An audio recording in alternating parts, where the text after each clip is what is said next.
La méthode que nous proposons est constituée d'un manuel et d'un guide pédagogique. Dans ce guide pédagogique, nous proposons différentes stratégies, procédures pour aider l'enseignant à exposer les notions. Lors de la présentation d'une notion, le professeur est invité à penser à voix haute, à mettre un haut-parleur sur sa pensée.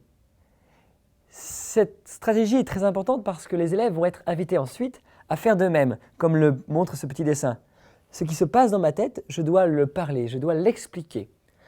Au tableau, l'enseignant va utiliser des supports très variés les uns des autres. On pourra, par exemple, comme c'est le cas ici, avoir des tableaux qui résument les noms communs et les noms propres. Il devient important lors de la présentation d'une notion de capter l'attention des élèves.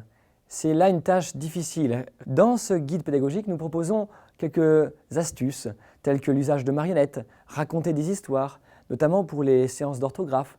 Tous ces éléments-là que nous avons inclus dans le guide pédagogique vont aider l'enseignant à mobiliser l'attention maximale de ses élèves. Enfin, dans cette méthode, les mots sont envisagés comme des objets manipulables. Ainsi, grâce à des cartons mots, nous apprenons petit à petit qu'un mot, comme l'adjectif qualificatif, peut préciser le sens d'un autre mot, peut préciser le sens d'une phrase. Chaque nature grammaticale fait aussi l'objet d'un codage spécifique, comme on le voit ici. Le verbe est codé par un rond rouge, le nom commun par un carré bleu, l'adjectif qualificatif par un triangle vert. Ce codage, qui est utilisé essentiellement au début de l'année, va aider progressivement l'élève à accéder à la compréhension de la nature des mots. Ainsi, tous les moyens sont mis en œuvre durant la présentation de la notion pour capter l'attention de l'élève et favoriser la compréhension de la notion.